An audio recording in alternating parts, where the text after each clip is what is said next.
Olá pessoal, tudo bem? Como é que vocês vão? Vamos iniciar aqui mais um tópico que é bem legal relacionado à parte toda de biologia celular, que é o tópico falando sobre enzimas. Enzimas são cruciais para a vida dos seres humanos, porque elas agilizaram muitas coisas para as atividades celulares. Então, quando a gente começa a falar sobre enzimas, a gente tem que entender o que é uma enzima. Então, enzima, ela é o quê? Ela nada mais é do que uma proteína com uma especialização. E aí a função dessa enzima é fazer o quê? Foi o que eu acabei de comentar com vocês. Ela funciona acelerando processos diversos dentro da célula, como diversas reações químicas que acontecem. Então, essa aceleração de processo a gente chama de catálise, né? A gente vai acelerar o processo. Então, a gente tem uma importância dessa catálise, que é fazer o quê? Acelerar um processo que seria lento, a gente consegue agora fazer mais rápido. Então, por exemplo, sem a catálise, muitas reações químicas demorariam muito e você teria mais dificuldade de ter produtos. Então, isso ia ser difícil para as células sobreviverem. Então, as enzimas, tem exceção, né? Não todas são catalíticas, né, de função biológica. A gente tem enzimas que não são extremamente compostas somente de proteína, mas a gente tem ribozimas, né, que são enzimas de atividade em RNA, atividade catalítica em RNA é uma exceção, né? Mas as outras proteínas, todas são enzimas. A enzima, ela tem uma importância muito grande nessa catálise porque vai acelerar esse processo todo que a gente conversou. Ela está ligada de maneira covalente às moléculas que vão ser transformadas e com isso a gente vai gerar o quê? Vai pegar um substrato e vai gerar um produto. Então, essa ligação, que é uma ligação forte, que é uma ligação covalente, ela é crucial para acontecer a catálise, porque você precisa de uma energia alta para romper ligações ou para inserir substâncias para a formação de um determinado produto. Então, as enzimas são cruciais para a vida dos seres vivos, de uma maneira em geral. Essas enzimas vão atuar, então, como catalisadores. Então, a gente consegue observar aqui nesse desenho duas coisas que são extremamente importantes e a gente vai observar em todas as enzimas. Obviamente que esse desenho é um desenho esquemático, tá? Então, essa enzima, que está simbolizada aqui de verde, ela tem uma região onde vai encaixar o substrato, tá bom? Então, o substrato é essa estrutura aqui azul e de verde é a minha enzima. Então, o substrato de azul encaixa nessa covinha aqui, nesse local da enzima. Então, o que vocês estão olhando aqui? A enzima, ela se liga no substrato, fazendo uma ligação covalente para realizar a atividade catalítica. Esse local, onde o substrato vai se ligar na enzima, tem um nome. E aí eu vou até sublinhar para vocês aqui, vai conseguir fazer com que vocês prestem bastante atenção. Olha só, esse local é chamado de centro ativo ou sítio catalítico, tá? Então, esse sítio catalítico seria o quê? O local de ligação do substrato, e lá, nesse local, vai ocorrer o quê? A modificação do substrato, aqui escrito como composto A, e o composto B seria o meu produto. O importante é que essa enzima ela não é consumida, ou seja, o substrato ele não vai entrar na enzima e a enzima vai desaparecer. Não, ele é modificado permanentemente por essa enzima, então essa enzima ela pode estar atuando em diversos substratos. Então ela foi utilizada para alterar um substrato, gerou um produto, ela pega outro substrato, gera um produto, outro substrato e fala em alteração gerando um produto. Então, voltando aqui para vocês na figura da enzima. Ó, a enzima ela tem essa estrutura que é nada mais, nada menos do que o quê? Uma estrutura terciária ou quaternária de uma proteína. E nessa enzima tem uma região que está apontada aí pela seta vermelha, que é chamada de centro ativo ou muito mais falada como sítio catalítico. O que seria esse sítio catalítico? É a região da enzima onde o substrato vai se ligar a ela e lá vai ocorrer todas as modificações no substrato. A enzima não se modifica, ela se liga ao substrato e ela modifica o substrato. Então, conseguiram entender? Essas enzimas, então, elas vão aumentar a velocidade de toda a nossa atividade de reação em torno, gente, de mais de 1 milhão de vezes. Então, vai ter enzima que acelera até mais de 1 milhão de vezes. Então, por exemplo, tem enzimas que aumentam a velocidade de uma reação 10 elevado a 17. Não dá nem para quantificar o quanto é rápido isso. Então, o que eu botei aqui para vocês nessa tabela aqui embaixo? Exemplos de reações que demorariam, que eram lentas, e com a enzima isso fica muito mais rápido. Então, por exemplo, a anidrase carbônica, que é uma enzima, ela faz o quê? Ela junta o gás carbônico e a água e forma ácido carbônico. Ela acelera essa velocidade de reação 10 elevado a 7, ou seja, 10 milhões de vezes. A triose fosfato isomerase faz isso numa velocidade 10 a 7. A hexoquinase, 10 a 10. E aí vai aumentando a velocidade aqui nos exemplos diferentes de enzimas que a gente está observando aqui nessa tabela. Ou seja, uma coisa que demoraria horas acontece em milissegundos. Eu acho que é até difícil da gente quantificar milissegundos, né, gente? É muito rápido mesmo. As enzimas, né, elas foram descobertas há algum tempo, mas a atividade catalítica ela foi descoberta por Louis Pasteur. Foi o camarada aqui que acabou observando essa atividade catalítica, né, de maneira bem pronunciada. Em 1835, Berzelius ele criou o conceito de catálise. Em 1885, foi observada a atividade catalítica de fermentação do açúcar por leveduras produzindo álcool. Você vai ter uma aula que a gente vai falar um pouco sobre isso também. A partir daí, o mágico Elan Vital, ele criou, né, uma tentativa, né, de criar fórmulas mágicas, né, mas seria o que? Catálise, e aí foi caracterizado como vitalismo. O Edward Buchner, em 1896, consegue fermentar o açúcar num extrato de levedo sem vida. A partir dessas experimentações, a gente começou a aprender cada vez mais e os seres humanos aprenderam cada vez mais a utilização de enzimas para fazer catálise. Então, por exemplo, fermento, que é utilizado em diversos produtos alimentícios, eles vão fazer o quê? Acelerar reações. Coisas que demorariam 1 dia, 2 dias, você consegue fazer essas reações em horas. Então, é muito importante em alguns produtos a utilização do fermento. Por exemplo, quando a gente vai fazer pão, para você acelerar o processo de catálise, você usa o fermento, que é uma levedura. Né? Você bota ali uma água morna, alguma coisa assim, que é mais rápido, em questão de 30 minutos, já dobra de tamanho a massa, produzindo o quê? Produzindo CO2, né?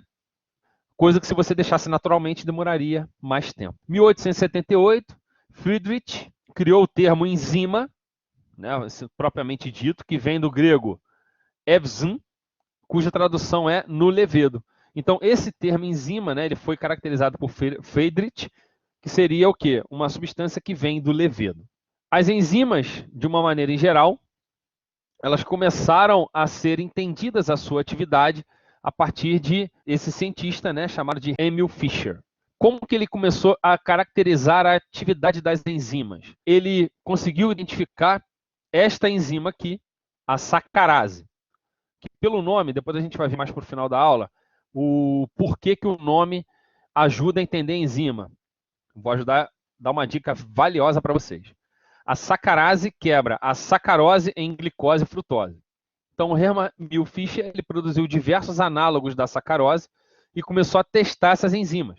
Então, ele começou a produzir uma série de enzimas parecidas com a sacarase e testar elas. E ele começou a perceber que algumas mutações dessas substâncias eram resistentes à sacarase. E aí, o que ele começou a observar? Não é eu criar uma enzima qualquer que ela vá atuar igual a qualquer enzima. A enzima ela tem uma determinada especificidade com o substrato.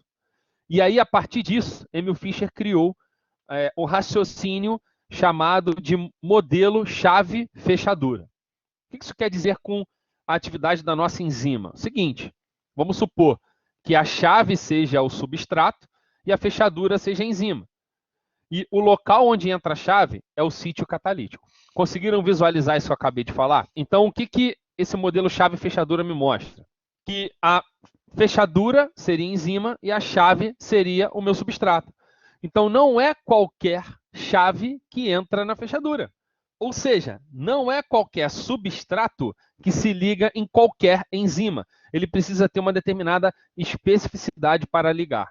Ou seja, a estrutura química do substrato e a estrutura química da enzima faz com que eles possam se ligar ou não. Emil Fischer foi o cara que começou a observar isso melhor. Em 1926, o cientista Summer, ele cristalizou a primeira proteína, a urease, a primeira enzima, para entender e caracterizar qual é a composição dela.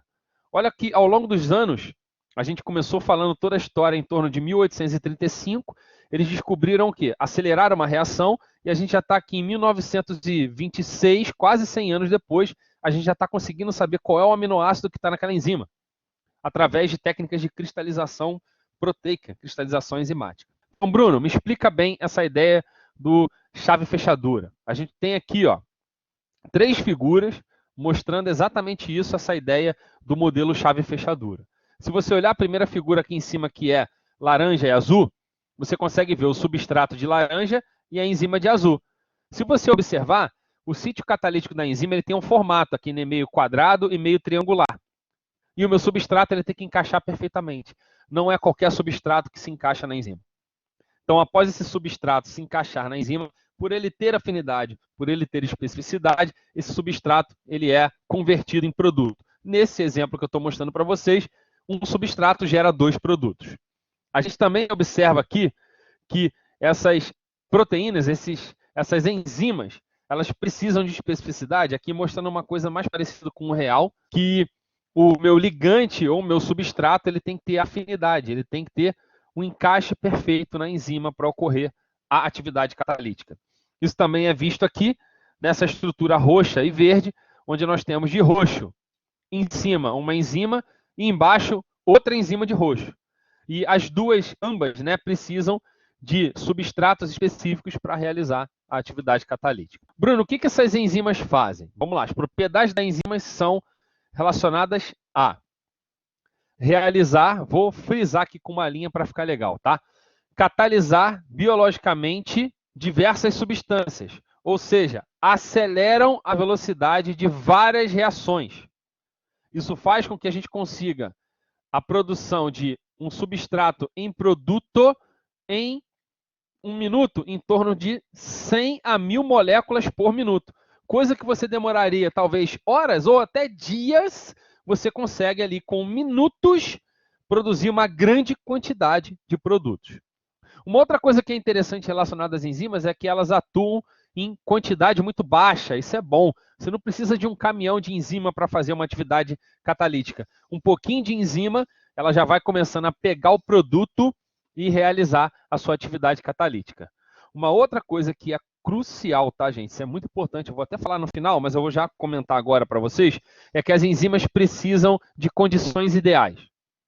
Ou seja, a enzima ela não vai funcionar no calor, no frio, em um local do organismo e no outro igual. Não é qualquer enzima em qualquer lugar. Elas precisam, vou até botar um retângulo, ó, condições específicas de temperatura e pH. Então, precisa de um perfil de acidez específico e uma temperatura específica. Por exemplo, no nosso estômago, a gente tem uma enzima chamada de pepsina. E o que a pepsina faz? A pepsina degrada peptídeo, proteína, que é o que a gente faz praticamente, né, em todo o nosso estômago. O interessante é que essa pepsina ela funciona só no estômago. Por quê? No estômago o pH é extremamente ácido. Se o pH do estômago fosse alcalino, essa enzima não funcionaria. Como é o que acontece?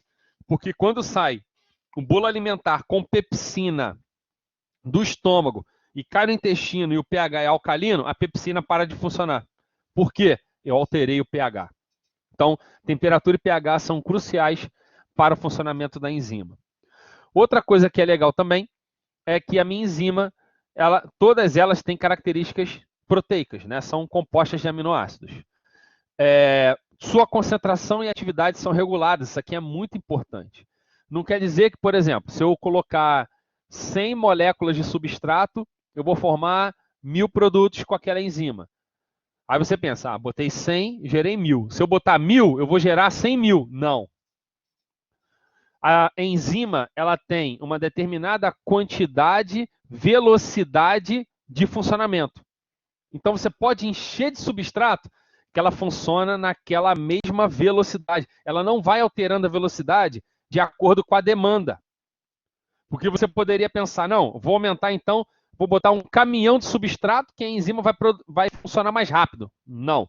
Ela tem um ritmo, ela tem a velocidade dela, naquela temperatura, naquela pressão, naquele pH, e ela vai funcionar daquela maneira. Então, ela tem sua concentração e a sua atividade totalmente regulada. Ou seja, ela funciona numa mesma velocidade, mesmo que você tenha uma demanda de trabalho grande para essa enzima, ela tem uma velocidade X. E ela não vai passar dessa velocidade. Isso é importante, porque existe um termo que a gente fala em atividade enzimática, que é falar que a enzima saturou. O que seria falar que a enzima saturou? A enzima chegou no máximo de efeito que ela poderia estar causando. Então, ela saturou, ela chegou ao máximo que ela poderia estar fazendo de efeito. E outra coisa, as enzimas estão quase dentro, sempre dentro da célula, guardadas em compartimentos, tá? Porque se elas ficarem fora da célula, dependendo do substrato, elas podem estar identificando alguma coisa e destruindo uma série de coisas. Como eu acabei de falar para vocês, as enzimas elas têm um alto grau de especificidade e cada enzima tem uma estrutura específica se ligando apenas ao seu substrato que encaixe nela. Então, todas as enzimas são assim, seletivas, específicas?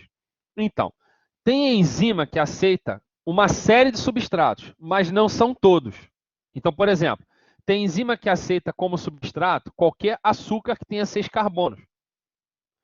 Então, você tem, por exemplo, glicose, maltose, lactose. Tem enzima que aceita todos. Agora, tem enzima que só aceita glicose. Por quê? O encaixe ele é específico. É um encaixe, vamos dizer assim, quase que perfeito. As enzimas são importantes para várias atividades celulares. Por exemplo, degradar moléculas nutrientes, transformar e guardar energia, produzir várias moléculas para formar outras. A gente estudou um pouquinho sobre isso quando a gente falou de algumas substâncias, né, de macromoléculas que são utilizadas pelas células. E as enzimas participam de maneira extremamente ativa desse processo de produção de moléculas para a célula. Por isso que elas são cruciais para a vida dos seres humanos de uma maneira geral e dos seres vivos de uma maneira geral. Bruno, mas calma aí. A enzima, então, ela só serve para isso? Só para isso não, né? Para isso tudo, né? Vamos dizer assim. Só serve para isso tudo? Para a gente estar fazendo, acelerar uma atividade? Eu não uso ela mais para nada? Usa. Então, por exemplo, olha que legal. Eu tenho enzimas de importância clínica. Ou seja, enzimas que são importantes, que depois que elas são dosadas, quantificadas, me dão uma resposta de algum problema que possa estar sendo ocasionado. Então, vou dar um exemplo aqui para vocês. O paciente ele está com alguns sintomas e aí eu imagino que ele tenha sofrido um infarto. E aí o que eu faço nesse paciente? Eu vou lá e faço o quê? Eu doso uma enzima chamada creatina quinase. Como eu estava falando para vocês, as enzimas são utilizadas também de maneira clínica, como por exemplo, a gente pode estar dosando no paciente a creatina quinase e se ela tiver num valor específico, eu consigo caracterizar que meu paciente ele teve um infarto. Ou, por exemplo, transaminases, amilase, lipase, fosfatase ácida. Então, a gente tem o quê? Uma série de enzimas que podem ser dosadas e utilizadas de maneira clínica. Isso é muito legal, porque eu tenho enzimas que são específicas de determinados tecidos. E se eu dosar ela no sangue, me fala que aquele tecido está com problema, como eu mostrei para vocês, um infarto, uma hepatite, uma pancreatite. Teoria da catálise, vamos lá entender um pouquinho como ocorre essa atividade catalítica, né? Então, vamos lá. Então, a gente tem uma reação aqui. A mais B tem uma velocidade de formação, juntando A mais B, você tem aqui o produto C. Então, o que a gente tem relacionado à teoria da catálise? No equilíbrio da reação, as velocidades dessa reação se igualam, ou seja, juntar A mais B vira C, e eu posso pegar o C, quebrar ele no meio e voltar, né? Virar A e B. O que quer dizer quando a reação chegou no seu equilíbrio.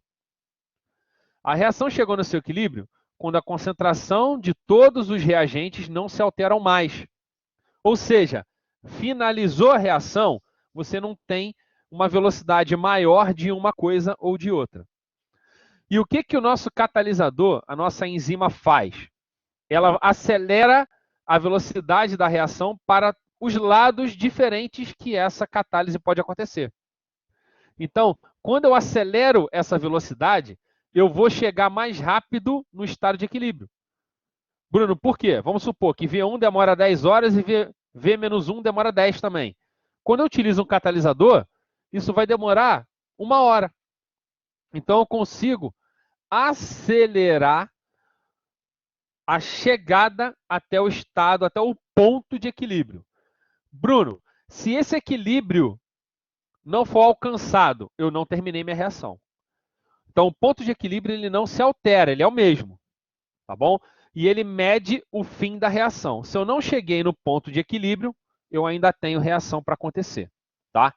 E como a gente falou anteriormente, a enzima, o catalisador, não é consumido, então ele pode atuar em quantidade pequena com um caminhão de substrato sem nenhum problema. Outra coisa que é legal da gente entender que o uso de uma enzima faz numa catálise é que ela diminui a energia necessária para acontecer a transformação do substrato para o produto.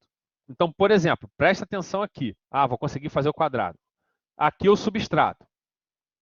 Aqui embaixo é o produto, ok? O substrato, se vocês olharem aqui, ele tem que, junto com a minha enzima, aumentar o seu estado energético, essa linha vermelha aqui, ó, até chegar aqui em cima, que é o quê? O estado de transição. O que seria esse estado de transição? É o momento que eu vou transformar o substrato no produto. Então, esse substrato aqui sem enzima, ele precisa de uma energia muito grande para virar o produto. Agora, quando eu tenho um substrato, vou marcar aqui para vocês de azul, sendo catalisado, ou seja, com uma enzima, essa curva tracejada roxa aqui, ó. Olha a energia que eu preciso quando eu tenho uma enzima. É menos da metade, gente. Então, o catalisador, a enzima, diminui a barreira energética. Ou seja, diminui o limiar energético que o substrato necessita para se transformar em um produto. Então, isso é muito importante da gente entender.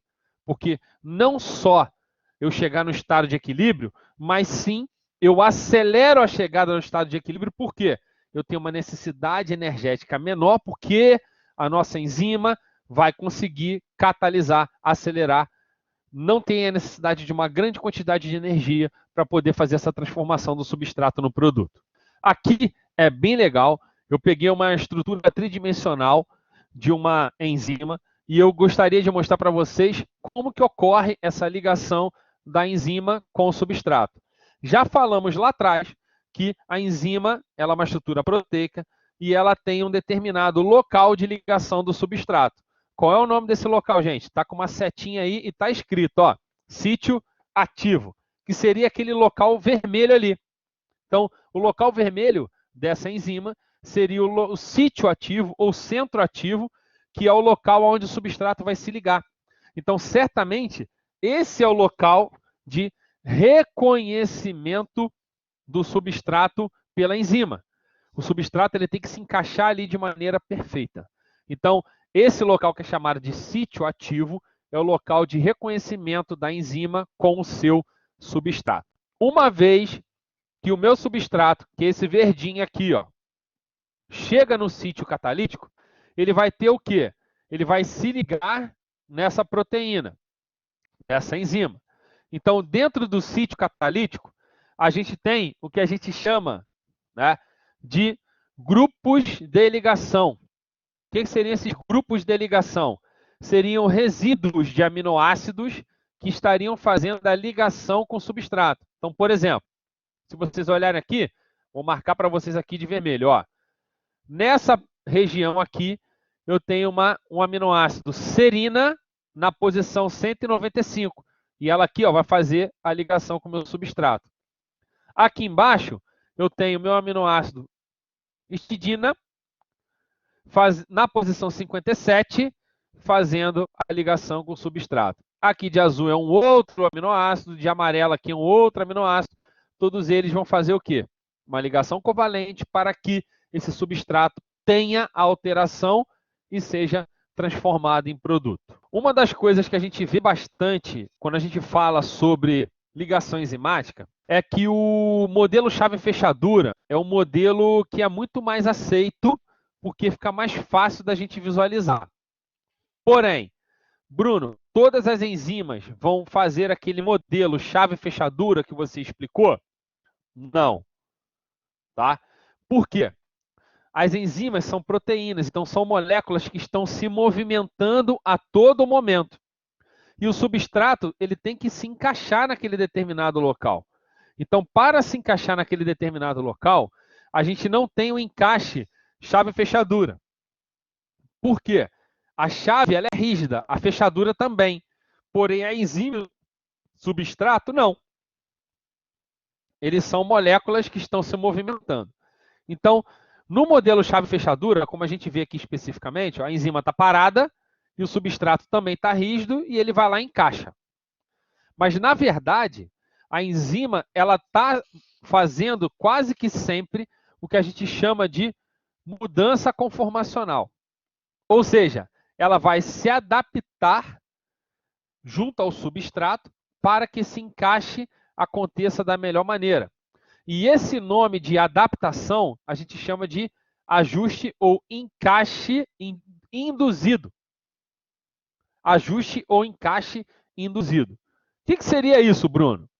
Aqui na posição A, aqui em cima, nessa figura aqui, ó, A, meu substrato ele vai se encaixar aqui nesta enzima.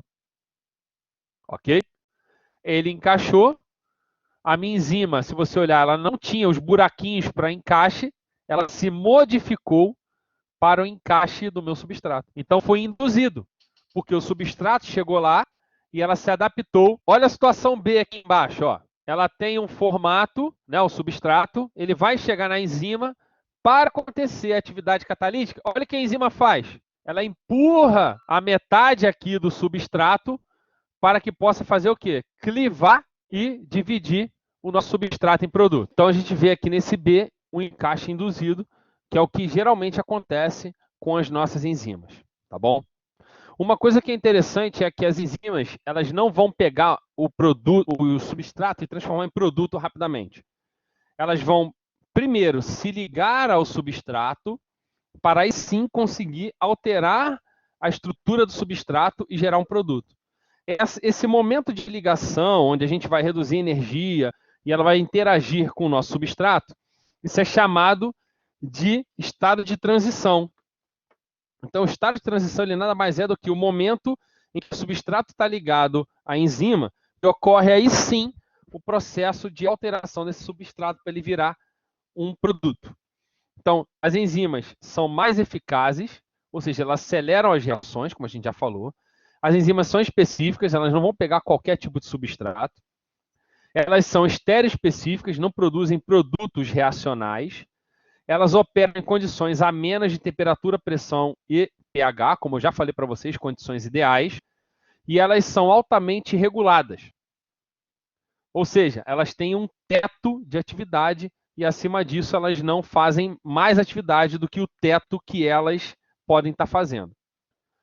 Então, as enzimas, como a gente disse, a reação ocorre em fases. Primeira fase, reconhecimento do substrato pela enzima. Segunda fase, estado de transição, enzima ligada no substrato.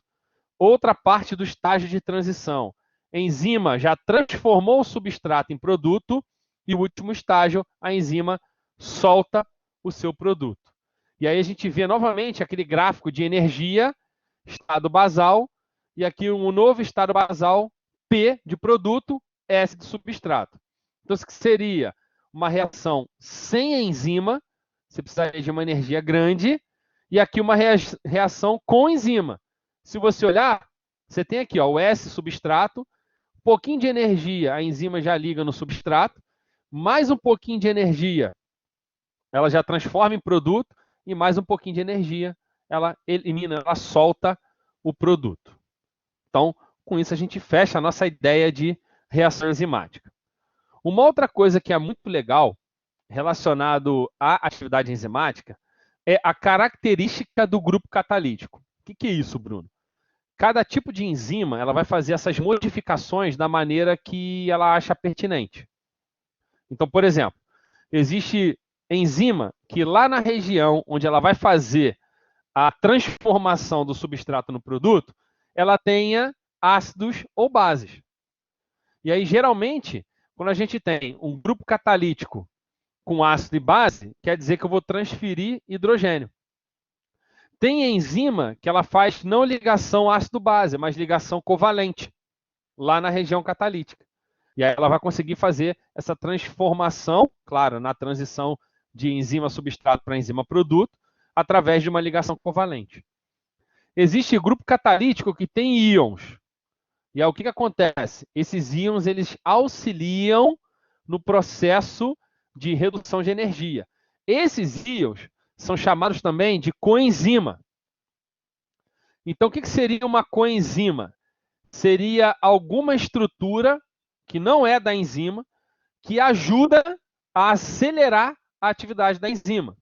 A gente consegue ver isso aqui, ó. Então, a gente tem uma enzima que ela utiliza uma outra coisa que não é enzima, que pode ser chamada de coenzima. Olha aqui embaixo, ó. Coenzima participa do ciclo catalítico da enzima, recebendo ou fornecendo alguma coisa para a enzima. Então, ela ajuda a enzima a fazer a alteração do substrato no produto. Pode ser uma coenzima, uma outra enzima, um cofator ou um metal, como eu estava falando agora para vocês. E aí eu coloquei numa tabelinha aqui um exemplo para vocês, ó, de coenzima reagindo com quem em qual vitamina. Então, por exemplo, a biocitina é uma coenzima que junto com CO2 atua na vitamina biotina, fazendo a transformação dela. A coenzima B12, junto com hidrogênio e grupos alquilados, cadeias de carbonos, alteram a vitamina B12. Então, a coenzima ela nada mais é do que o quê? Uma outra estrutura que não é a própria enzima, que vai se unir com a enzima para conseguir fazer a alteração do substrato no produto. Uma coisa que é muito legal da gente entender relacionado a nome de enzima, que eu falei para vocês lá no início, é o sufixo que geralmente se coloca no final do nome da enzima. Para a gente identificar se uma estrutura é enzima ou não, geralmente no final da palavra a gente tem o sufixo -ase. Então, o que acontece? O sufixo -ase indica a enzima, que é uma enzima. E o restante da palavra indica o substrato. Então, por exemplo, ó, urease. Se é a urease, é uma enzima. E qual é o substrato da urease? Ureia. DNA polimerase. Ase quer dizer que é uma enzima. E o que essa enzima faz? Polimeriza o DNA. Pepsina. Essa é um pouco diferente, que é um nome diferente que não tem o sufixo -ase. O que a gente tem aqui? A pepsina, ela faz a digestão de aminoácidos. Geralmente, quando a gente vê o nome de uma enzima, vou dar alguns exemplos aqui para vocês, a gente fica com muito medo do nome da enzima. Porém, o nome da enzima, ela te indica qual é o tipo de reação que acontece. Quer ver um exemplo? Olha só, tem uma enzima chamada, vou dar um exemplo, aminoácido óxido redutase. Aí você fala, caraca, o que essa enzima faz? Redutase é uma enzima. Como é que eu sei o que essa enzima faz? Lê ela de trás para frente. Né? Aminoácido óxido redutase? Lê ela de trás para frente. Reduz o óxido do aminoácido. Olha outro exemplo. Tem uma enzima chamada, vou escrever aqui para vocês, ó, PONT. Qual o nome dessa enzima? Vou escrever o nome dela aqui, ó. Presta atenção. Catecol O metil transferase. Bruno, é uma transferase. E ase está me mostrando que é uma enzima. Beleza. O que que essa enzima faz? Catecol O metiltransferase. Tu fala, caraca, não sei. Lê de trás para frente. Transfere um metil para o oxigênio do catecol, ok? Olha aqui outro exemplo. Hidrolase. Hidrolase faz hidrólise. Então, o que que a hidrolase faz? Ela quebra uma ligação usando água. Hidro, água. Lise, quebra. Liase. Liase é o quê? É uma enzima que quebra a ligação dupla. Isomerase. Isomerase gera isômero.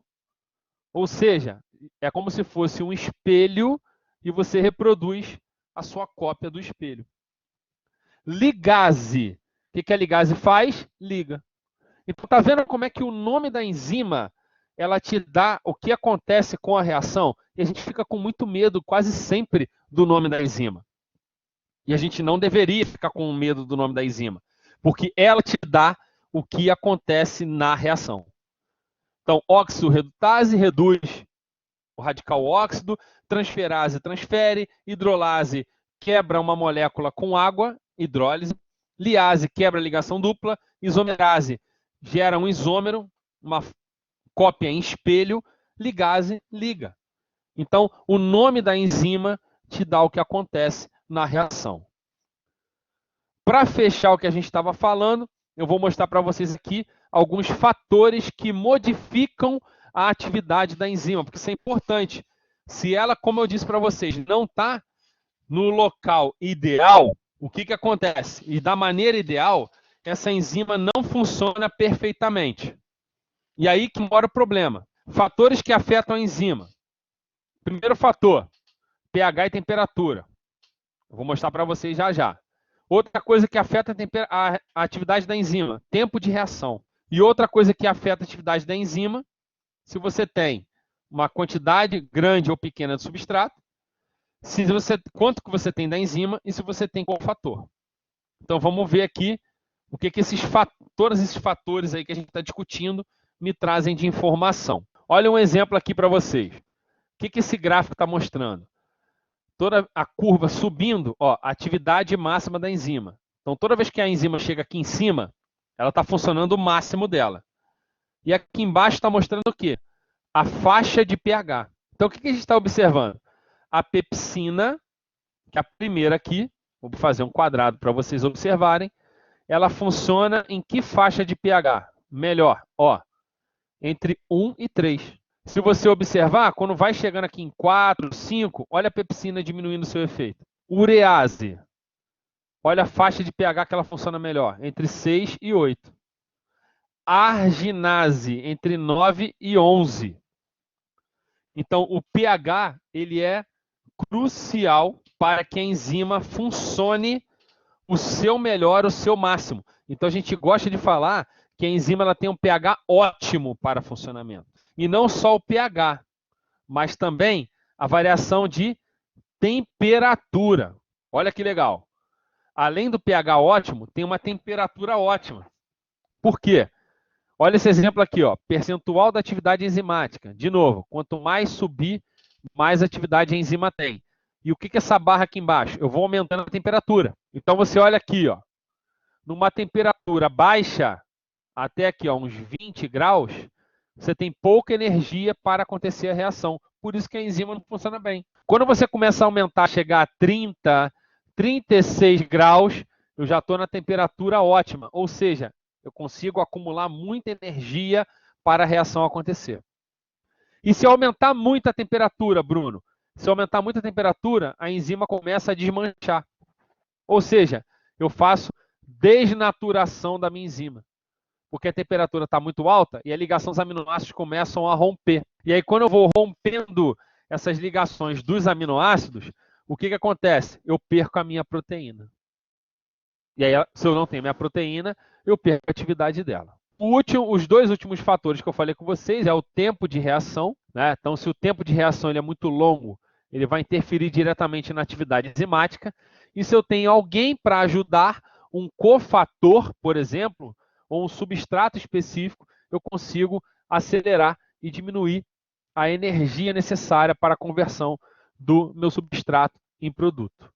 Então, isso aqui é muito importante porque esses fatores todos que afetam a atividade enzimática, eles devem estar todos no seu momento ideal. Porque se você não deixar ideal essa atividade enzimática, não vai acontecer da melhor maneira possível. Então, a gente precisa sempre avaliar, quando tem uma atividade enzimática, o pH, a temperatura, o tempo de reação, se a enzima satura rápido ou satura mais lentamente, se eu tenho alguém para ajudar, um cofator, uma coenzima, uma apoenzima, para ajudar nessa atividade enzimática. Com isso aqui, a gente encerra, né, um pouquinho dos conhecimentos que a gente poderia estar adquirindo, falando sobre as enzimas, como elas atuam, a importância delas e aonde que elas vão estar fazendo a sua atividade em pleno vapor, atividade máxima, tendo algumas condições ideais.